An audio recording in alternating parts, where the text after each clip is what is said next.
ಅಖ್ಯಾಂಡಕೋಶಂ ಹರಿತೋಪಲಾಭಂ ತರ್ಕಾಭಯೇತಂ ವಿಧಿಶರ್ವಪೂರ್ವಗೀರ್ವಾಣವಿಜ್ಞಾನದಮಾನತೋऽಸ್ಮಿ ಪ್ರಥಮೋ ಹನುಮಾನ್ನಾಮ ದ್ವಿತೀಯೋ ಭೀಮಯೇವ ಚ ಪೂರ್ಣಪ್ರಜ್ಞಸ್ತೃತೀಯಸ್ತು ಭಗವತ್ಕಾರ್ಯಸಾಧಕಃ ಬುದ್ಧಿರ್ಬಲಂ ಯಶೋಧೈರ್ಯಂ ನಿರ್ಭಯತ್ವಂ ಅರೋಗತಾ ಜಾಡ್ಯಂ ವಾಕ್ಪಟುತ್ವಂ ಚ ಹನುಮತ್ಸ್ಮರಣಾದ್ ಭವೇತ್ ಪೃಥ್ವೀಮಂಡಲಮಧ್ಯಸ್ಥಾಃ ಪೂರ್ಣಬೋಧಮತಾನುಗಾಃ ವೈಷ್ಣವಾ ವಿಷ್ಣುಹೃದಯಾಃ ತಾನ್ನಮಸ್ಯೆ ಗುರುನ್ ಮಮ ಜನ್ಮಾದ್ಯಸ್ಯ ಯತೋನ್ಮಯಾದಿತರತಶ್ಚಾರ್ಥೇಷ್ವಭಿಜ್ಞಸ್ವರಾಟ್ ತೇನೇ ಬ್ರಹ್ಮಹೃದಾಯ ಆದಿಕವಯೇ ಮುಖ್ಯಂತಿ ಯಂ ಸೂರಯಃ ತೇಜೋ ವಾರಿಮೃದಾಂ ಯಥಾ ವಿನಿಮಯೋ ಯತ್ರ ತ್ರಿಸರ್ಗೋ ಮೃಷಾ ಧಾಮ್ನಾ ಸ್ವೇನ ಸದಾ ನಿರಸ್ತಕುಹಕಂ ಸತ್ಯಂ ಪರಂ ಧೀಮಹಿ ಸೃಷ್ಟಿಸ್ಥಿತ್ಯಪ್ಯೇಹಾನೇತಿದೃಶಿತಮೋ ಬಂಧಮೋಕ್ಷಾಶ್ಚ ಯಸ್ಮಾತ್ ಅಸ್ಯ ಶ್ರೀ ಬ್ರಹ್ಮರುದ್ರಪ್ರಭೃತಿಸುರನರದ್ವೇಷಶತ್ರುತ್ಮಕಸ್ಯ ವಿಷ್ಣೋರ್ವ್ಯಸ್ತಾಃ ಸಮಸ್ತಾಃ ಸಕಲಗುಣನಿಧಿಃ ಸರ್ವದೋಷವ್ಯಪೇತಃ ಪೂರ್ಣಾನಂದೋ ವ್ಯಯೋ ಯೋ ಗುರುರಪಿ ಪರಮಃ ಚಿಂತಯೇತಂ ಮಹಾಂತಂ ಯಂ ಪ್ರವ್ರಜन्तमनुपेतमपेतकृत्यं ದ್ವೈಪಾಯನೋ ವಿರಹಕಾತರ ಆಜುಹಾವ ಪುತ್ರೇತಿ ತನ್ಮಯತಯಾ ತರವೋಪಿ ನೇದುಹೂತಂ ಸರ್ವಭೂತಹೃದಯಂ ಮುನಿಮಾನತೋಸ್ಮಿ ಶ್ರೀಗುರುಭ್ಯೋ ನಮಃ ಹರಿ ಓಂ. ಶ್ರೀಮದ್ಭಾಗವತದ ಚತುರ್ಥ ಸ್ಕಂದದ 20ನೇ ಅಧ್ಯಾಯದಲ್ಲಿ ಇವತ್ತು 8 ಮುಗಿತು 9ನೇ ಶ್ಲೋಕ.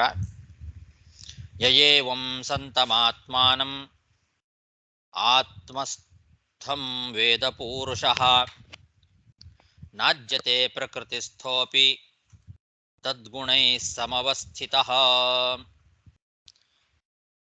ಭಗವಂತ ಯಾವ ರೀತಿ ಇದ್ದಾನೆ, ಅವನ ಸ್ವರೂಪ ಏನು ಅನ್ನೋದನ್ನು ಈ ಹಿಂದಿನ 2 ಶ್ಲೋಕಗಳಲ್ಲಿ ತಿಳಿಸಿಕೊಟ್ಟ ಭಗವಂತ ಇಂತಹ ಪರಮಾತ್ಮ ಹಿಂದೆ ಹೇಳಿದಂತೆ ಏಕಃ ಶುದ್ಧಃ ಸ್ವಯಂ ಜ್ಯೋತಿಃ ನಿರ್ಗುಣಃ ಗುಣಾಶ್ರಯಃ ಸರ್ವಗಃ ಅನಾವೃತಃ ಸಾಕ್ಷಿ ನಿರಾತ್ಮ ಅನಾತ್ಮನ ಪರಃ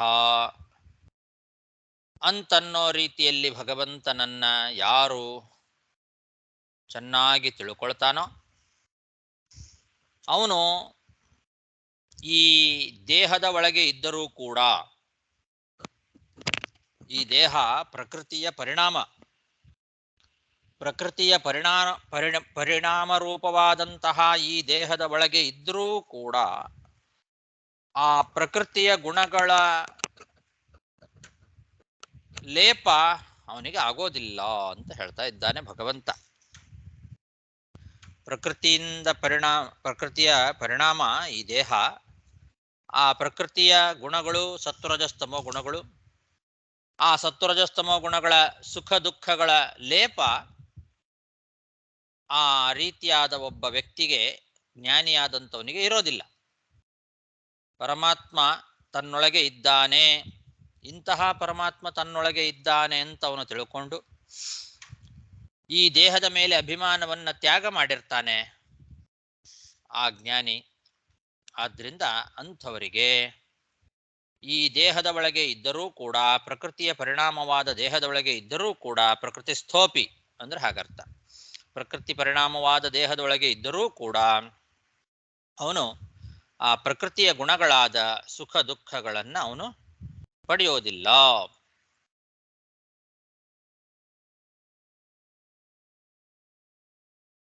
ತದ್ಗುಣೈ ನಾಜ್ಯತೆ, ಪ್ರಕೃತಿ ಸ್ಥೋಪಿ ತದ್ಗುಣೈ ನಾಜ್ಯತೆ ಅಂದರೆ ಪ್ರಕೃತಿ ಪರಿಣಾಮವಾದ ದೇಹದ ಒಳಗೆ ಇದ್ದರೂ ಆ ಪ್ರಕೃತಿಯ ಗುಣಗಳಾದ ಸುಖ ದುಃಖಗಳ ಭಾಗಿ ಆಗೋದಿಲ್ಲ ಅವನು. ಯಾಕೆ? ಅವನು ಸಮವಸ್ಥಿತ ಅಂತಂದ್ರೆ ಈ ದೇಹದ ಮೇಲೆ ಅಭಿಮಾನವನ್ನ ತ್ಯಾಗ ಮಾಡಿರ್ತಾನೆ. ಎಲ್ಲ ಕಡೆಯಲ್ಲಿ ಭಗವಂತ ಇದ್ದಾನೆ, ನನ್ನೊಳಗೆ ಆ ಭಗವಂತ ಇದ್ದಾನೆ ಅನ್ನೋದನ್ನ ತಿಳ್ಕೊಂಡಿರ್ತಾನೆ.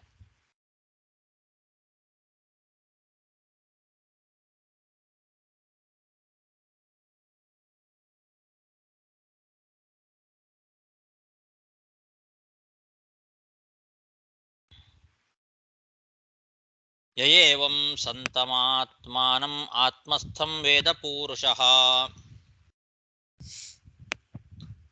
ನಾಜ್ಯತೆ ಪ್ರಕೃತಿಸ್ಥೋಪಿ ತದ್ಗುಣೈಃ ಸಮವಸ್ಥಿತಃ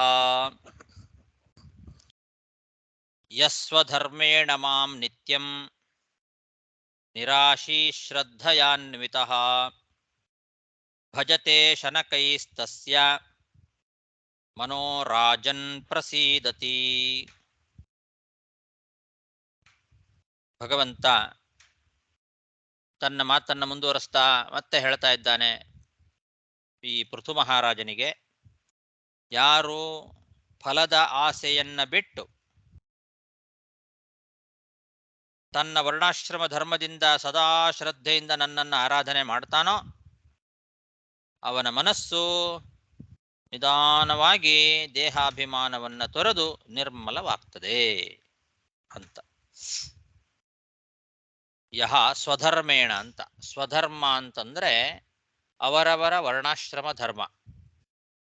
ಈ ವರ್ಣಾಶ್ರಮ ಧರ್ಮ ಏನಿದೆ ಅದನ್ನ ಭಕ್ತಿಯಿಂದ ಮಾಡಬೇಕು, ಶ್ರದ್ಧೆಯಿಂದ.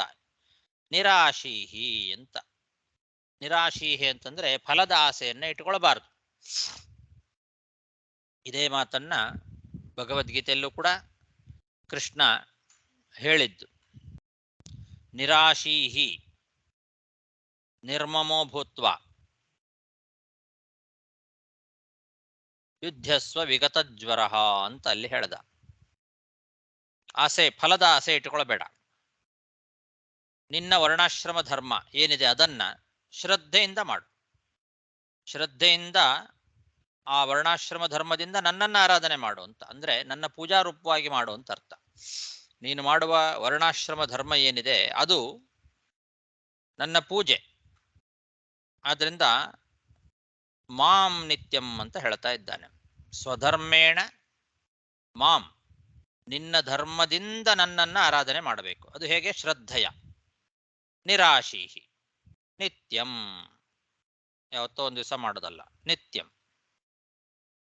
ಯಾವಾಗಲೂ ವರ್ಣಾಶ್ರಮ ಧರ್ಮದಿಂದ ಚ್ಯುತರಾಗಬಾರದು, ಅದನ್ನ ಫಲದ ಆಸೆಯನ್ನು ಇಟ್ಕೊಂಡು ಮಾಡಬಾರದು, ಶ್ರದ್ಧೆಯಿಂದ ಮಾಡಬೇಕು. ಭಗವತ್ ಪೂಜಾ ಅಂತನ್ನೋ ಭಾವನೆಯಿಂದ ಮಾಡಬೇಕು. ಇಷ್ಟು ವಿಷಯ ಇದೆ ಇದರಲ್ಲಿ. ಸ್ವಧರ್ಮೇಣ ಮಾಂ ನಿತ್ಯಂ ನಿರಾಶೀಹಿ ಶ್ರದ್ಧಯಾನ್ವಿತ ಅಂತ ಒಂದೊಂದು ಪದಗಳು ಕೂಡ ಬಹಳ ಪ್ರಮುಖವಾದಂತಹ ಪದಗಳಿದರಲ್ಲಿ. ಸ್ವಧರ್ಮೇಣ ಅಂತನ್ನೋದ್ರಿಂದ ಅವರವರ ವರ್ಣಾಶ್ರಮ ಧರ್ಮ ಏನಿದೆ ಅದನ್ನ ಮಾಡಬೇಕು. ಮೊದಲು ನಾವು ಬಿಡೋದೇ ಅದನ್ನ. ಈಗಿನ ಕಾಲದಲ್ಲಿ ಯಾರೂ ಕೂಡ ಅವರವರ ವರ್ಣಾಶ್ರಮ ಧರ್ಮವನ್ನ ಪಾಲನೆ ಮಾಡ್ಲಿಕ್ಕೆ ಆಗ್ತಾ ಇಲ್ಲ, ಮಾಡ್ತಾ ಇಲ್ಲ. ಆಗ್ತಾ ಇಲ್ಲ ಅಂತನ್ನೋದಕ್ಕಿಂತ ಮಾಡ್ತಾ ಇಲ್ಲ. ಅವರವರ ವರ್ಣದ ಧರ್ಮ ಏನು ಅನ್ನೋದೇ ಗೊತ್ತಿಲ್ಲ ಅವರವರಿಗೆ. ಇನ್ನು ಅದನ್ನು ಆಚರಣೆ ಮಾಡೋದು ಬಹಳ ದೂರ ಉಳಿತು. ಆಮೇಲೆ ಆಶ್ರಮ ಧರ್ಮಗಳು, ವರ್ಣಧರ್ಮ ಮತ್ತು ಆಶ್ರಮ ಧರ್ಮ. ನಾವು ಯಾವ ಆಶ್ರಮದಲ್ಲಿದ್ದೇವೆ, ಯಾವ ವರ್ಣದಲ್ಲಿದ್ದೇವೆ, ಆ ಧರ್ಮ ಆಚರಣೆ ನಮ್ಮಿಂದ ನಡಿಬೇಕು.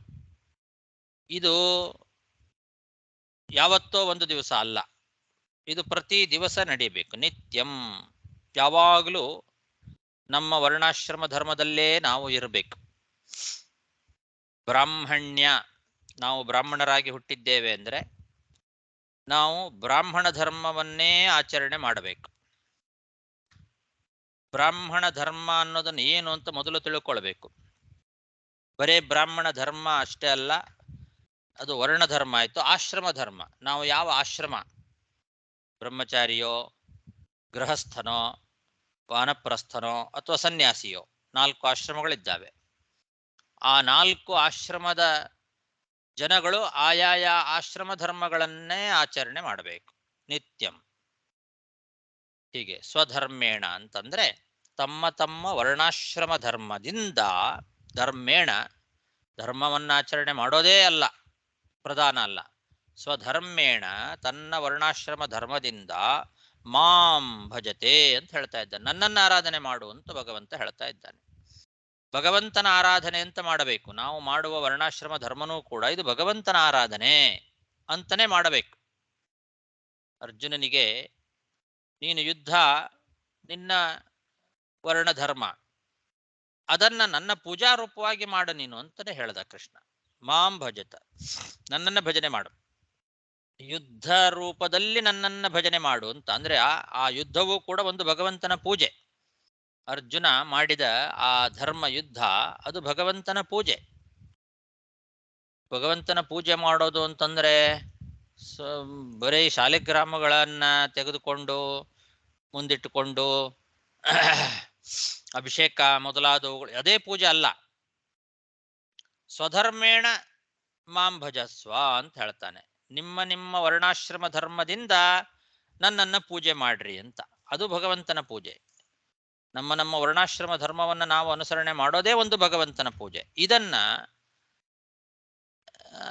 ಯಾವತ್ತೋ ಒಂದು ದಿವಸ ಹೋಮ ಮನೆಯಲ್ಲಿ, ವರ್ಷದಲ್ಲಿ 2 ದಿವಸ 3 ದಿವಸ ಅಥವಾ 1 ದಿವಸ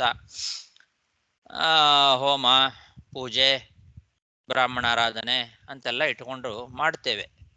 ಅದು ಯಾವತ್ತೋ 1 ದಿವಸ ಮಾಡೋದಲ್ಲ, ನಿತ್ಯಂ ಅಂತ. ನಿತ್ಯ ಆ ಒಂದು ವರ್ಣಾಶ್ರಮ ಧರ್ಮದಿಂದ ಭಗವಂತನ ಆರಾಧನೆ ನಡಿಬೇಕು. ಮಾಡುವಾಗಲೂ ಕೂಡ ಯಾವ ಫಲಾಪೇಕ್ಷೆಯನ್ನು ಇಟ್ಟುಕೊಳ್ಳಬಾರದು.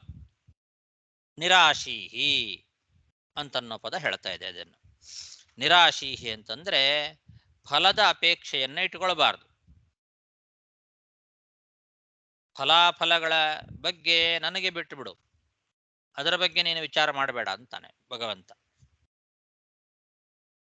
ಇದನ್ನ ಪ್ರಾರಂಭದಲ್ಲೂ ಕೂಡ ಕೃಷ್ಣ ಹೇಳ್ತಾನೆ ಭಗವದ್ಗೀತೆಯಲ್ಲಿ. ಫಲ ಕೊಡೋದು ಬಿಡೋದು ನನಗೆ ಬಿಟ್ಟಿದ್ದು.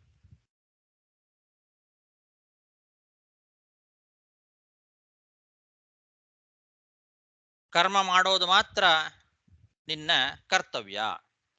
ಫಲಾಫಲಗಳು ನನಗೆ ಬಿಟ್ಟಿದ್ದು, ಅದನ್ನು ಕೊಡೋದು ಬಿಡೋದು ನನ್ನ ಕೈಯಲ್ಲಿದೆ. ನೀನು ಫಲಾಪೇಕ್ಷೆಯನ್ನ ಬಿಟ್ಟು ಕೇವಲ ನನ್ನ ಆರಾಧನೆ ಅಂತ ಹೇಳಿ ನನ್ನ ಪ್ರೀತಿಗೋಸ್ಕರ ಕರ್ಮ ಮಾಡು ಅಂತ ಕೃಷ್ಣ ಸ್ಪಷ್ಟವಾಗಿ ಹೇಳ್ತಾನೆ. ಕರ್ಮಣ್ಯೇವಾಧಿಕಾರಸ್ತೆ ಮಾ ಫಲೇಶು ಕದಾಚನ ಅಂತ.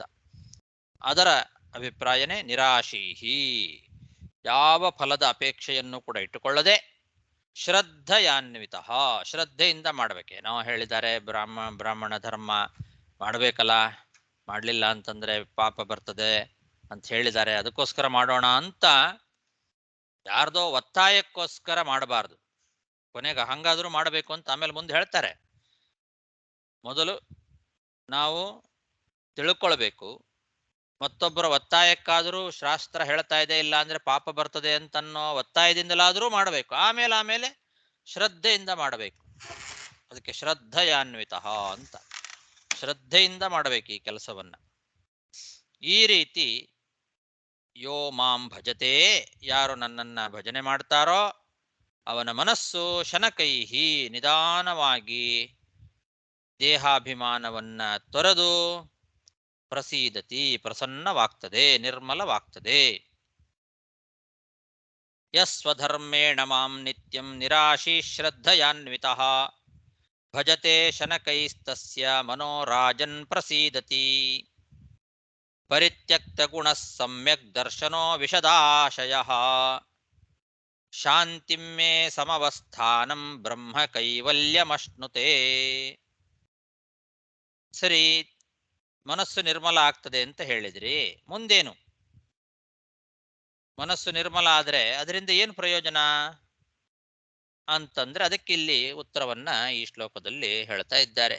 ಮನಸ್ಸು ನಿರ್ಮಲ ಆಯ್ತು ಅಂತಾದ್ರೆ ದೇಹಾಭಿಮಾನವನ್ನ ತ್ಯಾಗ ಮಾಡಿ ಮನಸ್ಸನ್ನ ಶುದ್ಧಿ ಮಾಡಿಕೊಂಡಿರ್ತಕ್ಕಂತಹ ಮನುಷ್ಯ ಮುಂದೆ ಭಗವಂತನ ಅಪರೋಕ್ಷ ಜ್ಞಾನವನ್ನ ಪಡೀತಾನೆ.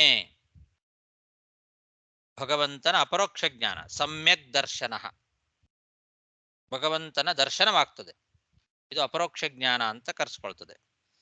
ಅಪರೋಕ್ಷ ಜ್ಞಾನ ಆಯಿತೋ, ಆಮೇಲೆ ನನ್ನ ಅನುಗ್ರಹದಿಂದ ಅವನು ಶಾಂತಿಯನ್ನ ಪಡಿತಾನೆ ಅಂತ. ಶಾಂತಿ ಅಂತನ್ನೋ ಶಬ್ದಕ್ಕೆ ಮೋಕ್ಷ ಅಂತ ಅರ್ಥ. ಶಾಂತಿಂ ಮೇ ಸಮವಸ್ಥಾನಂ ಬ್ರಹ್ಮ ಕೈವಲ್ಯಮಶ್ನುತೆ. ಶಾಂತಿಯನ್ನು ಪಡೆಯೋದು ಅಂತಂದ್ರೆ ಮೋಕ್ಷ. ಮೋಕ್ಷವನ್ನು ಪಡೆಯೋದು ಅಂದ್ರೆ ಏನು? ತನ್ನ ಸ್ವರೂಪದ ಆವಿರ್ಭಾವ ರೂಪವಾದ ಮೋಕ್ಷ.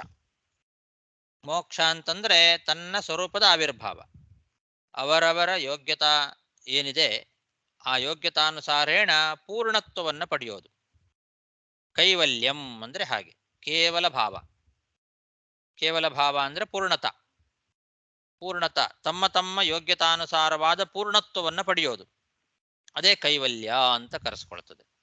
ಮೋಕ್ಷ ಈ ಕೈವಲ್ಯ ರೂಪವಾದ ನಿರ್ದುಃಖ ಪರಬ್ರಹ್ಮನಾದ ನನ್ನನ್ನ ಹೊಂದುತ್ತಾನೆ ಅಂತ ಹೇಳ್ತಾನೆ ಭಗವಂತ. ನನ್ನನ್ನ ಪಡಿತಾನೆ. ನಿರ್ದುಃಖಂ ಬ್ರಹ್ಮ ಅಶ್ನುತೆ ಅಂದ್ರೆ ಹಾಗೆ ನಿರ್ದುಃಖನಾದ ನನ್ನನ್ನ ಬ್ರಹ್ಮ ಅಶ್ನುತೆ ನನ್ನನ್ನ ಪಡಿತಾನೆ.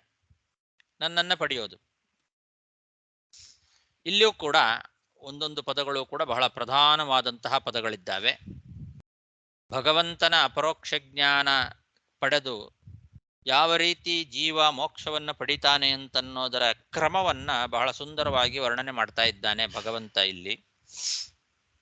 ಪರಿತ್ಯಕ್ತ ಗುಣ ಅಂತನ್ನೋದರಿಂದ ದೇಹಾಭಿಮಾನವನ್ನ ತ್ಯಾಗ ಮಾಡೋದು.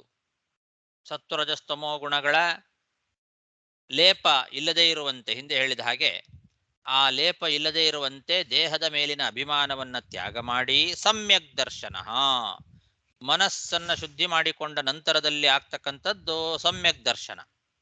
ಅಂದ್ರೆ ಭಗವಂತನ ಸರಿಯಾದ ಜ್ಞಾನ, ಅಪರೋಕ್ಷ ಜ್ಞಾನ,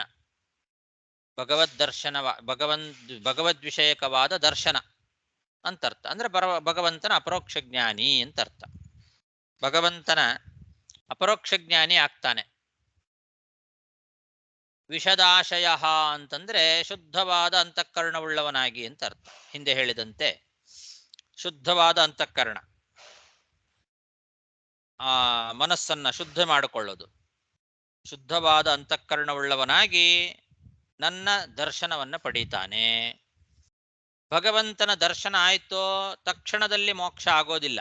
ಕೆಲವರು ಭಗವಂತನ ಅಪರೋಕ್ಷ ಜ್ಞಾನ ಆಯ್ತು ಅಂದ್ರೆ ಕೂಡಲೇ ಮೋಕ್ಷ ಆಗ್ತದೆ, ಒಂದು ಕ್ಷಣವೂ ಕೂಡ ಮುಂದೆ ತಡ ಆಗೋದಿಲ್ಲ ಅಂತ ಹೇಳತಕ್ಕಂತಹ ವಾದಿಗಳಿದ್ದಾರೆ.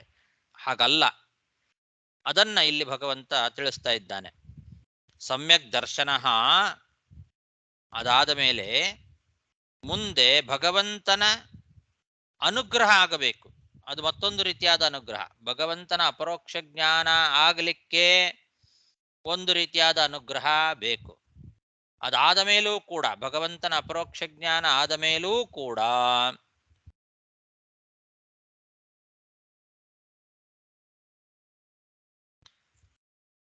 ಭಗವಂತನ ಆ ಒಂದು ಸಮೀಪ ಪಡಿಲಿಕ್ಕೆ, ಸ್ವರೂಪ ಆವಿರ್ಭಾವ ರೂಪವಾದ ಕೈವಲ್ಯ ಮೋಕ್ಷವನ್ನ ಪಡಿಬೇಕು ಅಂತಾದ್ರೆ ಅದಕ್ಕೂ ಮತ್ತೊಂದು ಭಗವಂತನ ಅನುಗ್ರಹ ಬೇಕು. ಅದನ್ನ ಅತ್ಯರ್ಥ ಪ್ರಸಾದ ಅಂತ ಕರೀತಾರೆ. ಆ ಭಗವಂತನ ಪ್ರಸಾದದ ನಂತರದಲ್ಲಿ ಶಾಂತಿಂ ಅಶ್ನುತೆ, ಶಾಂತಿಯನ್ನ ಪಡಿತಾನೆ. ಶಾಂತಿ ಅಂತಂದ್ರೆ ಮೋಕ್ಷ.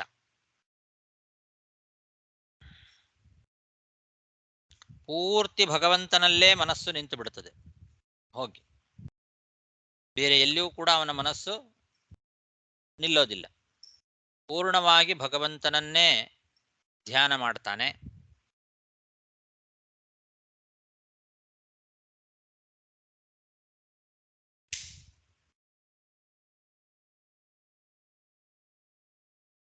ಆಮೇಲೆ ನನ್ನ ಪೂರ್ಣ ಅನುಗ್ರಹದಿಂದ ಅತ್ಯರ್ಥ ಪ್ರಸಾದ ಏನಿದೆ ಅದರಿಂದ ಅವನು ಕೈವಲ್ಯಂ ಅಶ್ನುತೆ, ಬ್ರಹ್ಮ ಅಶ್ನುತೆ. ಕೈವಲ್ಯ, ಬ್ರಹ್ಮ ಶಾಂತಿ, ಇದೆಲ್ಲವೂ ಕೂಡ ಮೋಕ್ಷವನ್ನು ತಿಳಿಸ್ತಕ್ಕಂತಹ ಮಾತುಗಳು.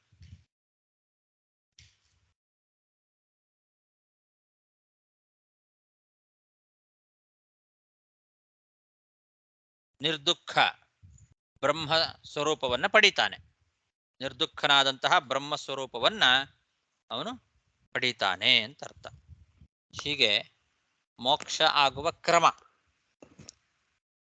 ಅದನ್ನ ಭಗವಂತ ತಿಳಿಸಿಕೊಡ್ತಾ ಇದ್ದಾನೆ.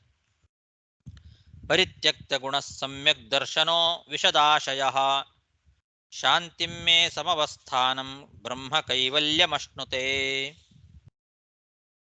ಉದಾಸೀನಮಿವಾಧ್ಯಕ್ಷಂ ದ್ರವ್ಯಜ್ಞಾನಕ್ರಿಯಾತ್ಮನಾಂ ಕೂಟಸ್ಥಮಿಮಮಾತ್ಮಾನಂ ಯೋ ವೇದಾಪ್ನೋತಿ ಶೋಭನಂ. ಉದಾಸೀನಮಿವ ಅಧ್ಯಕ್ಷಂ, ಪರಬ್ರಹ್ಮನನ್ನ ಪಡೆಯುವ ಆ ವ್ಯಕ್ತಿ, ಹಿಂದೆ ಹೇಳಿದ್ರು ಕೈವಲ್ಯ, ಬ್ರಹ್ಮ ಕೈವಲ್ಯಮಶ್ನುತೆ, ಭಗವಂತನನ್ನ ಪಡಿತಾನೆ. ನಿರ್ವಿಕಾರನಾದಂತಹ ಪರಬ್ರಹ್ಮನನ್ನ ತಿಳಿತಕ್ಕಂಥವನು ನಿರ್ಮಲವಾದ ತನ್ನ ಅಭಿವ್ಯಕ್ತ ಸ್ವರೂಪವನ್ನ, ಪರಬ್ರಹ್ಮನನ್ನ ಪಡಿತಾನೆ. ತನ್ನ ಸ್ವರೂಪವನ್ನ ತಾನು ಪಡಿತಾನೆ, ಆ ಪರಬ್ರಹ್ಮನನ್ನ ಪಡಿತಾನೆ. ಆ ಸಮಯದಲ್ಲಿ ಅವನು ಏನೂ ಆಯಾಸವಿಲ್ಲದೆ ಎಲ್ಲವನ್ನೂ ಮಾಡ್ತಾನೆ.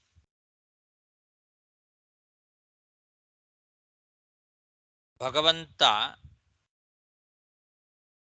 ಉದಾಸೀನನಂತೆ ಇರ್ತಾನೆ. ಉದಾಸೀನಮಿವ ಅಂದ್ರೆ ಯಾವ ಆಯಾಸವೂ ಇಲ್ಲದೆ ಎಲ್ಲವನ್ನೂ ಮಾಡ್ತಾನೆ. ಉದಾಸೀನನಂತೆ ಅಂತಂದ್ರೆ, ಈಗ ನಿಷ್ಕ್ರಿಯನಾದ ಒಬ್ಬ ವ್ಯಕ್ತಿ ಹೇಗೆ ಯಾವ ಆಯಾಸವೂ ಯಾವ ಕ್ಲೇಶವೂ ಇಲ್ಲದೆ ಇರ್ತಾನೋ, ಹಾಗೆ ಎಲ್ಲಾ ಕೆಲಸಗಳನ್ನ ಮಾಡ್ತಾ ಇದ್ರೂ ಕೂಡ ಭಗವಂತನಿಗೆ ಆಯಾಸ ಇಲ್ಲ. ನಿಷ್ಕ್ರಿಯನಂತೆ, ಏನೂ ಕೆಲಸವನ್ನ ಮಾಡದೇ ಇರೋನು ಹೇಗೆ ಕ್ಲೇಶವಿಲ್ಲದೆ ದುಃಖವಿಲ್ಲದೆ ಆರಾಮವಾಗಿ ಇರ್ತಾನೋ, ಹಾಗೆ ಎಲ್ಲಾ ಕ್ರಿಯೆಗಳನ್ನ ಮಾಡ್ತಾ ಇದ್ರೂ ಕೂಡ ಭಗವಂತ ಕ್ಲೇಶವಿಲ್ಲದೆ ಉದಾಸೀನನಂತೆಯೇ ಇರ್ತಾನೆ. ಅಂತಹ ಆ ಭಗವಂತನನ್ನ ಪಡಿತಾನೆ. ಅವನು ಮತ್ತೇನಾಗಿದ್ದಾನೆ ಅಂದ್ರೆ ದ್ರವ್ಯಜ್ಞಾನ ಕ್ರಿಯಾತ್ಮನ ಕೂಟಸ್ಥಂ ಇಮಂ ಆತ್ಮಾನಂ. ಭಗವಂತನಿಗೆ ವಿಶೇಷಣ ಇದೆಲ್ಲ. ಅವನು ಪಂಚಭೂತ, ಪಂಚಜ್ಞಾನೇಂದ್ರಿಯ, ಪಂಚಕರ್ಮೇಂದ್ರಿಯಾತ್ಮಕವಾದ ಈ ಜೀವನ ದೇಹ ಏನಿದೆ, ಈ ದೇಹದಲ್ಲಿ ನಿಯಾಮಕನಾಗಿದ್ದಾನೆ ಭಗವಂತ. ಈ ದೇಹದ ಒಳಗೆ ನಿಯಾಮಕನಾಗಿದ್ದಾನೆ ಭಗವಂತ. ಆ ದೇಹ ಅನ್ನೋದು ಎಂಥದ್ದು ಅಂದ್ರೆ ಪಂಚಜ್ಞಾನೇಂದ್ರಿಯ, ಪಂಚಕರ್ಮೇಂದ್ರಿಯ ಮತ್ತು ಪಂಚಭೂತಗಳು, ಇದೆಲ್ಲ ಮಿಶ್ರಣವಾದಂಥದ್ದು ಈ ದೇಹ, ಜೀವನ ದೇಹ. ಈ ದೇಹದ ಒಳಗೆ ನಿಯಾಮಕನಾಗಿ ಇದ್ದಾನೆ. ಇದ್ರೂ ಕೂಡ ಕೂಟಸ್ಥಮಿವ ನಿರ್ವಿಕಾರನಾಗಿದ್ದಾನೆ. ಎಲ್ಲ ಮಿಶ್ರಣವಾದಂತಹ ದೇಹದ ಒಳಗೆ ಇದ್ದರೂ ಕೂಡ ನಿರ್ವಿಕಾರನಾಗಿದ್ದಾನೆ. ಅಂತಹ ಪರಬ್ರಹ್ಮನನ್ನ ಯಾರು ತಿಳಿತಾನೋ ಅವನು ನಿರ್ಮಲವಾದ ತನ್ನ ಸ್ವರೂಪವನ್ನ ಮತ್ತು ಪರಬ್ರಹ್ಮನನ್ನ ಅವನು ಪಡಿತಾನೆ. ಶೋಭನಂ ಆಪ್ನೋತಿ ಅಂತ.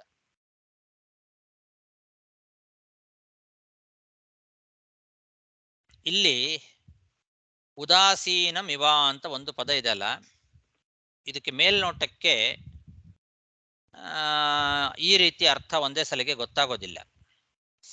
ಬೇರೆ ವ್ಯಾಖ್ಯಾನಕಾರರು ಇದಕ್ಕೆ ಬೇರೆ ಅರ್ಥ ಮಾಡಿದ್ದಾರೆ. ಉದಾಸೀನಮಿವ ಅನ್ನೋದಕ್ಕೆ ಹೌದು ಜೀವಾತ್ಮ ಪರವಾಗಿ ಅವರು ವ್ಯಾಖ್ಯಾನ ಮಾಡಿಬಿಟ್ಟಿದ್ದಾರೆ. ಇವಕ್ಕೆಲ್ಲ ಇವ ಅನ್ನೋ ಶಬ್ದವನ್ನು ಅಧ್ಯಕ್ಷಮಿವ ಅನ್ನೋದಕ್ಕೆ ಅನ್ವಯ ಮಾಡಿಕೊಂಡು ಪಂಚಭೂತ, ಇಂದ್ರಿಯ, ಮನಸ್ಸುಗಳಿಗೆ ಅಧಿಪತಿಯಾದಂತೆ ಪ್ರಕೃತಿ ಸಂಬಂಧ ಪ್ರಯುಕ್ತ ಇರ್ತಾನೆ. ಸ್ವತಃ ಉದಾಸೀನನೇ ಆಗಿದ್ದಾನೆ. ಆದರೂ ಪಂಚಭೂತ, ಮನಸ್ಸು ಮೊದಲಾದವುಗಳಿಗೆ ಅಧಿಪತಿಯಾದವನಂತೆ ಪ್ರಕೃತಿಯ ಸಂಬಂಧ ಪ್ರಯುಕ್ತವಾಗಿ ಅಧಿಪತಿಯಾದಂತೆ ಇರ್ತಾನೆ. ಉದಾಸೀನಮಿವ ಅಧ್ಯಕ್ಷಮಿವ. ಉದಾಸೀನಮಿವ ಅನ್ನೋದನ್ನ ಅಧ್ಯಕ್ಷಮಿವ ಅಂತ ಅಲ್ಲಿಗೆ ಇವ ಅನ್ನೋದನ್ನ ಅಲ್ಲಿಗೆ ಅನ್ವಯ ಮಾಡಿಕೊಡ್ತಾರ ಅವರು. ಹೀಗೆ ಜೀವಪರವಾಗಿ ವ್ಯಾಖ್ಯಾನ ಮಾಡಿದ್ದಾರೆ ಈ ಶ್ಲೋಕವನ್ನ. ಇದು ನಿಜವಾಗ್ಲೂ ಜೀವಪರವಾದ ಶ್ಲೋಕ ಅಲ್ಲ, ಭಗವಂತನ ಸ್ವರೂಪವನ್ನ ಹೇಳಲಿಕ್ಕೆ ಹೊರಟಿರ್ತಕ್ಕಂಥ ಶ್ಲೋಕ ಇದು. ಪರಮಾತ್ಮ ಉದಾಸೀನ, ಅವನು ಅಧ್ಯಕ್ಷ, ದ್ರವ್ಯಜ್ಞಾನ ಕ್ರಿಯಾತ್ಮನಾಂ ಅಧ್ಯಕ್ಷಂ ಕೂಟಸ್ಥಂ. ಇದೆಲ್ಲ ಭಗವಂತನ ಸ್ವರೂಪವನ್ನು ತಿಳಿಸ್ಲಿಕ್ಕೆ ಹೊರಟಿರ್ತಕ್ಕಂಥ ಶಬ್ದಗಳು. ಅವರು ಜೀವಪರ ಅಂತ ಇಟ್ಟುಕೊಂಡು ಜೀವ ಉದಾಸೀನ, ನಿಜವಾಗ್ಲೂ ಅವನು ಉದಾಸೀನ, ಅಧ್ಯಕ್ಷಮಿವ ದ್ರವ್ಯಜ್ಞಾನ ಕ್ರಿಯಾತ್ಮನಾಂ ಅಧ್ಯಕ್ಷಮಿವ ಅಂತ ಅಲ್ಲಿಗಿವ ಅನ್ನೋದನ್ನು ಅನ್ವಯ ಮಾಡಿಕೊಂಡು ದ್ರವ್ಯಜ್ಞಾನ ಕ್ರಿಯಾತ್ಮನಾಂ ಪಂಚಭೂತ ಇಂದ್ರಿಯ ಮನಸ್ಸುಗಳಿಗೆ ಅಧಿಪತಿಯಾದವನಂತೆ ಇರ್ತಾನೆ. ಸ್ವತಃ ಉದಾಸೀನಂ, ಅವನು ಉದಾಸೀನನಾಗಿದ್ದಾನೆ ಜೀವ ಅಂತ ಈ ರೀತಿ ವ್ಯಾಖ್ಯಾನ ಮಾಡಿದ್ದಾರೆ. ಹಾಗಲ್ಲ, ಇದು ಪರಮಾತ್ಮನನ್ನ, ಯಾಕೆಂದ್ರೆ ಹಿಂದೆ ಎಲ್ಲ ಪರಮಾತ್ಮನ ಸ್ವರೂಪವನ್ನೇ ಹೇಳಲಿಕ್ಕೆ ಹೊರಟಿರ್ತಕ್ಕಂಥದ್ದು. ಪರಮಾತ್ಮನ ಸ್ವರೂಪ ಇಂಥದ್ದು, ಇಂಥ ಪರಮಾತ್ಮನ ಸ್ವರೂಪವನ್ನ ಅವನು ಪಡಿತಾನೆ ಅಂತ ಮುಂದೆ ಹೇಳ್ತಾ ಇರೋದು ಜೀವ. ಆದ್ರಿಂದ ಇಲ್ಲಿ ಉದಾಸೀನಂ ಇವ ಅಂತಂದ್ರೆ ಉದಾಸೀನನಂತೆ, ನಿಷ್ಕ್ರಿಯನಂತೆ. ಏನು ನಿಷ್ಕ್ರಿಯನಂತೆ? ಕ್ಲೇಶ ಇಲ್ಲ ಅಂತ ಅರ್ಥ. ಈ ಅರ್ಥವನ್ನ ಮಧ್ವಾಚಾರ್ಯರು ನಮಗೆ ಈ ಹಿಂದೆ ಹೇಳಿದ ವಾಕ್ಯ ಏನಿದೆ, ಅಧ್ಯಾತ್ಮ ಗ್ರಂಥದ ವಾಕ್ಯ, ಅದರದ್ದೇ ವಾಕ್ಯ ಮತ್ತೊಂದು ವಾಕ್ಯವನ್ನು ಉದಾಹರಣೆ ಮಾಡಿ ತಿಳಿಸಿಕೊಡ್ತಾ ಇದ್ದಾರೆ. ಹರಿರ ಕ್ಲಿಷ್ಟಕಾರಿತ್ವಾದ್ ಉದಾಸೀನವದೀರಿತಃ ಇತಿ ಚ ಅಂತ. ಹರಿಹಿ ಅಕ್ಲಿಷ್ಟಕಾರಿತ್ವಾತ್ ಉದಾಸೀನಂ ಉದಾಸೀನವತ್ ಇತಿ ಈರಿತಃ. ಉದಾಸೀನನಂತೆ ಅಂತ ಹರಿಯನ್ನ ಯಾಕೆ ಕರೀತಾರೆ ಅಂದ್ರೆ ಅಕ್ಲಿಷ್ಟಕಾರಿತ್ವಾತ್, ಅವನಿಗೆ ಕ್ಲೇಶ ಇಲ್ಲ, ಆರಾಮವಾಗಿರ್ತಾನೆ. ಎಲ್ಲ ಕರ್ಮಗಳನ್ನು ಮಾಡಿದರೂ ಕೂಡ ಕ್ಲೇಶ ಇಲ್ಲ ಅವನಿಗೆ. ಉದಾಸೀನನಾದ ವ್ಯಕ್ತಿ ಅವನು ಯಾವ ರೀತಿ ಯಾವ ಕ್ಲೇಶವೂ ಇಲ್ಲದೆ ಆರಾಮವಾಗಿ ಇರ್ತಾನೋ ಅದರಂತೆ ಭಗವಂತ ಸದಾಕಾಲ ಉದಾಸೀನನಂತೆಯೇ ಇರ್ತಾನೆ. ಅಂದ್ರೆ ಕ್ಲೇಶ ಇಲ್ಲ ಅವನಿಗೆ ಅಂತನ್ನೋ ಅರ್ಥವನ್ನ ಅಧ್ಯಾತ್ಮ ಗ್ರಂಥ ತಿಳಿಸ್ತಾ ಇದೆ. ಆ ವಾಕ್ಯವನ್ನು ಉದಾಹರಿಸಿ ಉದಾಸೀನಂ ಇವ ಅನ್ನೋ ಪದಕ್ಕೆ ಏನರ್ಥ ಅಂತ ತಿಳಿಸಿಕೊಟ್ಟಿದ್ದಾರೆ. ಹಾಗಾಗಿ ಇದು ಭಗವಂತನನ್ನು ಹೇಳಲಿಕ್ಕೆ ಹೊರಟಿರ್ತಕ್ಕಂಥದ್ದು. ಉದಾಸೀನನಂತೆ ಇರ್ತಾನೆ ಅಂದ್ರೆ ಯಾವಾಗಲೂ ಕ್ಲೇಶ ಇಲ್ಲದವನಾಗಿಯೇ ಇರ್ತಾನೆ, ಎಲ್ಲವನ್ನೂ ನೋಡ್ತಾ ಎಲ್ಲವನ್ನೂ ಮಾಡ್ತಾನೆ. ದ್ರವ್ಯಜ್ಞಾನ ಕ್ರಿಯಾತ್ಮನ ಅಧ್ಯಕ್ಷಂ, ಈ ದೇಹದಲ್ಲಿ ನಿಯಾಮಕನಾಗಿ ಇರ್ತಾನೆ. ಅಧ್ಯಕ್ಷ ಅಂದ್ರೆ ಹಾಗೆ ಎಲ್ಲರ ದೇಹದ ಒಳಗೂ ನಿಯಾಮಕನಾಗಿರ್ತಾನೆ. ಕೂಟಸ್ಥಮಿವ, ನಿರ್ವಿಕಾರನಾಗಿ ಇರ್ತಾನೆ. ಇಂಥ ಪರಮಾತ್ಮನನ್ನ ಯಾರು ತಿಳಿತಾನೋ ಅವನು ತನ್ನ ಸ್ವರೂಪಾಭಿವ್ಯಕ್ತಿಯನ್ನು ಪಡಿತಾನೆ, ಅಂದ್ರೆ ಮೋಕ್ಷವನ್ನು ಪಡಿತಾನೆ. ಹಾಗೆ ಪರಬ್ರಹ್ಮನನ್ನ ಹೋಗಿ ಸೇರ್ತಾನೆ. ಉದಾಸೀನಮಿವಾಧ್ಯಕ್ಷಂ ದ್ರವ್ಯಜ್ಞಾನ ಕ್ರಿಯಾತ್ಮನಾಂ ಕೂಟಸ್ಥಮಿಮಾತ್ಮಾನಂ ಯೋ ವೇದಾಪ್ನೋತಿ ಶೋಭನಂ. ಸಾಕು, ಸಮಯ ಆಯ್ತು. ಶ್ರೀಕೃಷ್ಣಾರ್ಪಣಮಸ್ತು.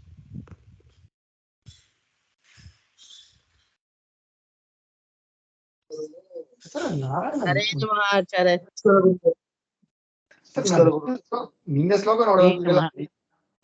ಏಕಃ ಶುದ್ಧಃ ಸ್ವಯಂ ಜ್ಯೋತಿರ್ ನಿರ್ಗುಣೋ ಅಸೋ ಗುಣಾಶ್ರಯಃ ಸರ್ವಗಃ ಅನಾವೃತಃ. ರೈಟ್, ಅಲ್ಲಿಯೂ ಬಂದು ಇದೇ ಮಾತುತಾ ಬರ್ತಲ್ಲ ನಿಮಗೆ. ನೀವು ಒಂದು ಸರ್ವಗಃ ನಿಯಾಮಕಃ, ಇಲ್ಲಿ ಕೂಡ ಬಂದು ದ್ರವ್ಯ ಜ್ಞಾನ ಕ್ರಿಯಾತ್ಮಾನಂ, ಅಲ್ಲಿ ಬಂದು ಅನಾವೃತಃ. ರೈಟ್, ಸೊ ತಿರುಗು ಎದಕ್ಕೆ ಇದನ್ನೇ ತಿರುಗು ಒತ್ತು ಕೊಟ್ಟು ಹೇಳ್ತಾರೆ. ಅದನ್ನೇ ಅದು ಬಹಳ ಪ್ರಧಾನವಾದ ವಿಷಯ, ತಿಳ್ಕೊಳ್ರಿ ಅಂತ ಬೇರೆ ಬೇರೆ ಪದಗಳಿಂದ ಅದನ್ನ ವರ್ಣನೆ ಮಾಡಿ ಹೇಳೋದು. ಒಂದೇ ಅರ್ಥವನ್ನ ಕೊಡ್ತಕ್ಕಂತಹ ಪದಗಳನ್ನ ಮತ್ತೆ ಮತ್ತೆ ಬಳಸಿದ್ರೆ ಅದರಲ್ಲಿ ಅಷ್ಟು ಆಧಾರ ಇದೆ. ಇದು ಬಹಳ ಪ್ರಧಾನವಾಗಿ ನೀವು ತಿಳ್ಕೊಳ್ಳೇಬೇಕಾಗಿರ್ತಕ್ಕಂಥದ್ದು ಅಂತ ಅಭಿಪ್ರಾಯ. ನಿನ್ನ ಇವರು ನಮ್ಮ ಪ್ರಕಾಶ್ ಒಂದು ಕ್ವಶನ್ ಕೇಳಿದ್ರು, ನಾವು ನೀವು ತಾತ್ಪರ್ಯದಲ್ಲಿ ಒಂದು ಲೈನ್ ಬಿಟ್ಟುಟ್ರಿ, ಅರ್ಥ ಹೌದು ನಾನು ಹೇಳಲಿಕ್ಕೆ ಹೊರಟೆ ಅಷ್ಟೊತ್ತಿಗೆ ಅದು ಕಟ್ ಆಗೋಯ್ತು, ಆಮೇಲೆ ಮತ್ತೆ ಕನೆಕ್ಟ್ ಆಗ್ಲಿಲ್ಲ. ರೈಟ್, ಸೊ ಅದೇ ಅರ್ಥ ಅವ್ರು ಹೇಳಿದ್ದ, ಅದೇ ಅರ್ಥ ಏನು ಅವನಿಗೆ ಸದೃಶನಾದವನು ಮತ್ತೊಬ್ಬ ಇಲ್ಲ ಅನ್ನೋದೇ ಅನನ್ಯ ಅವನಿಗೆ ಸದೃಶ ಅಂತಿದೆ ಅಲ್ವಾ. ಹ್ಮ್ ಅನನ್ಯ ಸದೃಶ ಎಲ್ಲಿದೆ? ಅನನ್ಯ ಸದೃಶತ್ವಾಚ್ಚ ಕೇವಲ ಅಸೌ ಅಂತ ಇದೆ ತಾತ್ಪರ್ಯದಲ್ಲಿ, ತತ್ರಸಾರ ವಾಕ್ಯ. ರೈಟ್ ಅನನ್ಯ ಸದೃಶತ್ವಾಚ್ಚ ಕೇವಲ, ಅವನು ಕೇವಲ ಅಂದ್ರೆ ಅನನ್ಯ ಸದೃಶ ಅಂದ್ರೆ ಅವನಿಗೆ ಸದೃಶನಾದಂತವನು ಮತ್ತೊಬ್ಬ ಇಲ್ಲ, ಓಕೆ ಆದ್ರಿಂದಲೂ ಅವನು ಕೇವಲ ಅನ್ನೋ ಶಬ್ದದಿಂದ ಕರೆಸ್ಕೊಳ್ತಾನೆ, ಅದು ಒಂದರ್ಥ ಅದಕ್ಕೆ.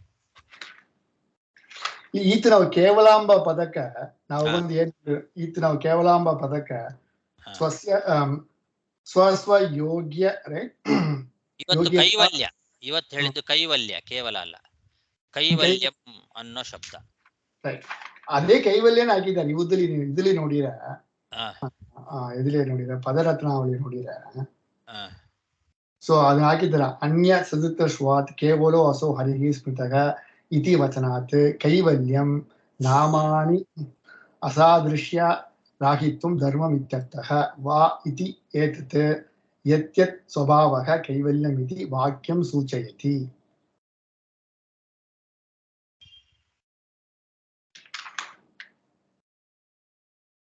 ಕೈವಲ್ಯ ಅನ್ನೋ ಶಬ್ದಕ್ಕೆ ಬಹಳ ಅರ್ಥ ಇದೆ. ಓಕೆ. ಸೊ ಅಲ್ಲಿ ಒಂದು ಅಲ್ಲಿ ಕೇವಲಾಂಬಕ್ಕೆ ಏನು ಕೈವಲ್ಯಾಂಬಕ್ಕೆ ಏನ್ ತಗೊಬೇಕು ಅಲ್ಲಿ? ಆಗ ಎಲ್ಲಿದೆ? ಯಾವ ಪದಕ್ಕೆ ಎಲ್ಲಿ ಹೇಳ್ತಾ ಇದ್ದೀರಿ?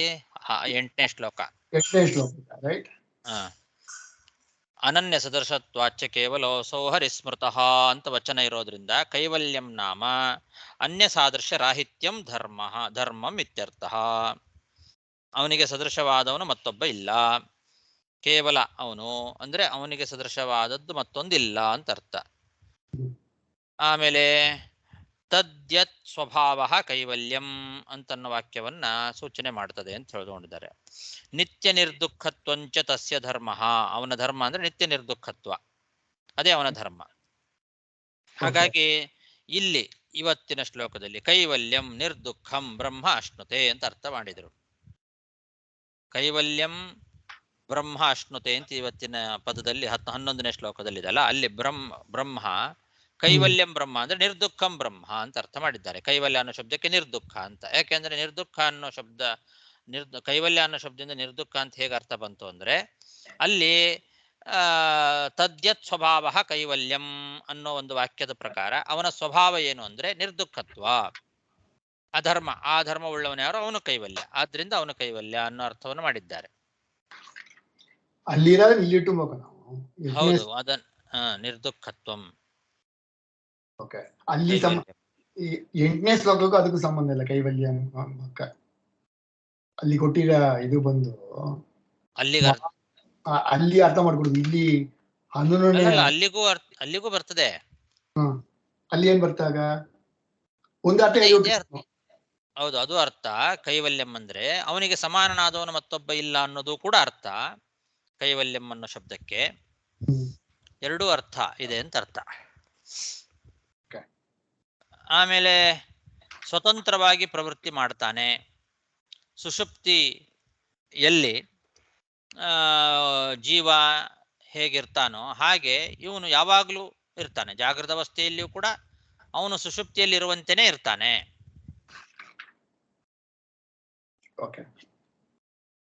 ಅಂದ್ರೆ ಯಾವುದೇ ದುಃಖ ಇಲ್ಲ, ನಿರ್ದುಃಖತ್ವ ಅನ್ನೋದೇ ಪ್ರಧಾನ.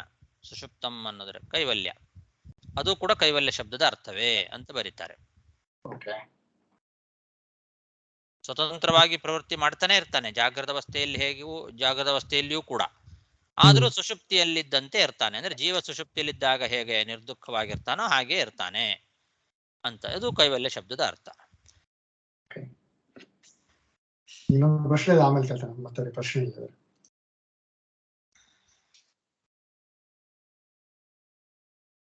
ಸರ್, ಇನ್ನೊಂದು ಪ್ರಶ್ನೆ ಏನಂದ್ರೆ ಆಚಾರ್ಯ, ನಾವು ಇದರಲ್ಲಿ ಯುಕ್ತಿಮೂಲಿಕಲ್ಲಿ ನಾವು ಒಂದು ಈ ಜೈನ ಮತ್ತು ಬುದ್ಧ ಮತದ ಒಂದು ನಿರಾಕರಣೆ ಮಾಡೋ ನಂತರ ಸ್ವಾತಂತ್ರ್ಯ ಮತ್ತು ಸ್ವಭಾವದಿಂದ ಕಾರ್ಯ ನಡೀಲ ಎಂಬಕ್ಕೆ ಜಡಕ ಎಂಬಕ್ಕೆ ನಾವು ದಂಡೆ ದೃಷ್ಟಾಂತ ಗೊತ್ತೇ ಇರ್ತೇವೆ. ಆತರ ಹೇಳಾದ್ರು ಬಂದು ಅವರು ಬಂದು ನಾವು ಬಂದು ಮೋಸ್ಟ್ಲಿ ನಾವು ಬಂದು ಪುರಾಣ ಮತ್ತು ವೇದನ ದೃಷ್ಟಾಂತ ಕೊಟ್ಟು ನಾವು ಹೇಳ್ತೇವೆ. ಅವರು ಪುರಾಣ ಎಲ್ಲ ನಂಬುತ್ತಾರೆ. ಅವ್ರಿಗೆ ಇದಕ್ಕೆ ಆ ತರ ದೃಷ್ಟಾಂತ ಕೊಡ್ಬೇಕು ನಾವು? ಈಗ ಯಾರು ನಮ್ಮ ಪ್ರಹ್ಲಾದ ಒಂದು ವಿಷ ಕಚ್ಚಿತು ವಿಷ ಮೇಲೆ ಹೋಗಲ್ಲ, ಕಲ್ಲು ಕಟ್ಟಿದ್ರೆ ಕೆಳಗೆ ಹೋಗುತ್ತೆ, ಆಗ ನೀವು ಮತನ ಮಾಡೋ ಅಂತಲ್ಲ ಅಲ್ಲಿ ಹಂಗ ನಡಿಯಲ್ಲ ವಿರುದ್ಧವಾಗಿ ನಡೀತು. ಸೊ ಆ ತರ ಎಲ್ಲ ನಾವು ದೃಷ್ಟಾಂತ ಕೊಡ ಅಂತಲ್ಲ, ಆ ದೃಷ್ಟಾಂತ ಅವ್ರು ಒಪ್ಪುತ್ತಾರೆ. ಅವರು ಆ ದೃಷ್ಟಾಂತ ಅಲ್ಲಿ ಹೆಂಗ ಕೂಡ್ಸಿಬೋದು ಅದನ್ನ? ಅವರು ಕೆಲವು ಪುರಾಣಗಳನ್ನ ಒಪ್ಪದೇ ಇದ್ರೂ ಕೂಡ ಆ ಕಥೆಗಳನ್ನ ಅವರು ಕೂಡ ಒಪ್ತಾರೆ. ಈ ಇತಿಹಾಸದಲ್ಲಿ ನಡೆದಂತಹ ಕಥೆಗಳನ್ನ ಅವರು ಕೂಡ ಒಪ್ತಾರೆ. ಅವರ ಗ್ರಂಥಗಳಲ್ಲಿಯೂ ಕೂಡ ಇಂತಹ ಕಥೆಗಳು ಬಂದಿದೆ ಅಂತ ಅನ್ನೋದನ್ನ ಅವರು ಒಪ್ಕೊಂಡಿದ್ದಾರೆ. ಅದನ್ನಿಟ್ಟುಕೊಂಡು ಅದೆಲ್ಲ ಹೇಗಾಯ್ತು ಹಾಗಾದ್ರೆ ಅಂತ ಅವರಿಗೆ ಪ್ರಶ್ನೆ ಮಾಡೋದು, ಇದು ಒಂದು ರೀತಿ ಕ್ರಮ. ಇನ್ನೊಂದು ರೀತಿ ಕ್ರಮ ಅಂತಂದ್ರೆ ಅವರಿಗೆ ವೇದ ಮತ್ತು ಪುರಾಣಗಳನ್ನ ಪ್ರಮಾಣ ಅಂತ ಒಪ್ಪಿಸಿ ಆಮೇಲೆ ಅದರಲ್ಲಿ ಈ ತರ ಹೇಳಿದೆ ನೋಡ್ರಿ ಅಂತ ಹೇಳೋದು, ಇದು ಇನ್ನೊಂದು ಕ್ರಮ. ಒಪ್ಪಿಸಿ ಅಂದ್ರೆ ಒಪ್ಪದೇ ಇದ್ರು ಕೂಡ ಅವ್ರನ್ನ ಮೊದಲು ಒಪ್ಪೋ ಹಾಗೆ ಮಾಡಬೇಕು. ಅದು ಪ್ರಮಾಣ ಅಂತ ಅದಕ್ಕೆ ಹಿಂದೆ ಮೊದಲು ಮಾಡಿದ್ದು. ವೇದಕ್ಕೆ ಪ್ರಾಮಾಣ್ಯವನ್ನು ಮೊದಲು ಒಪ್ಪಿಸಿ ಆ ವೇದದಲ್ಲಿ ಮತ್ತು ವೇದಾನುಸಾರಿಯಾದಂತಹ ಪುರಾಣಗಳಲ್ಲಿ ಈ ರೀತಿ ಹೇಳಿದ್ದಾರೆ ನೋಡ್ರಿ ಅಂತ ಆಮೇಲೆ ಉತ್ತರ ಕೊಡಬೇಕು. ಮೊದಲು ಆ ಕೆಲಸ ಮಾಡ್ಬೇಕು ನಾವು. ಯಾರಿಗಾದ್ರೂ ಅಷ್ಟೇ ವೇದ ಪುರಾಣಗಳನ್ನ ಮೊದಲು ಪ್ರಮಾಣ ಅಂತ ಒಪ್ಪಿಸ್ಲೇಬೇಕು. ಅದಿಲ್ಲದೆ ನಾವು ಏನು ಮಾಡ್ಲಿಕ್ಕೆ ಸಾಧ್ಯ ಇಲ್ಲ. ಎರಡು ಅವ್ರಿಗೆ ಶಿಲಕವೇನ ಒಪ್ಪುತ್ತಾರೆ, ಅದನ್ನು ಪ್ರಶ್ನೆ ಮಾಡ್ತೇವೆ. ಅದನ್ನೇ ಅವ್ರು ಒಪ್ಪಿದ್ದನ್ನು ಇಟ್ಟುಕೊಂಡು ಸುಲಭವಾಗಿ ಒಂದು ರೀತಿ ಸಾಧನೆ ಮಾಡಬೇಕು. ಅವ್ರು ಯಾವ್ದು ಒಪ್ಪೋದಿಲ್ವೋ ಅದನ್ನ ಅವ್ರ ಕೈಯಿಂದ ಒಪ್ಪಿಸ್ಬೇಕು. ಒಪ್ಪಿಸ್ಬಿಟ್ಟು ಆಮೇಲೆ ಮಾಡಬೇಕು. ಓಕೆ, ಆಯ್ತು. ನಮಸ್ಕಾರ.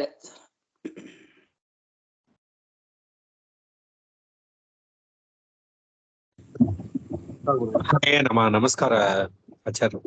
ಹರೇ ನಮಃ.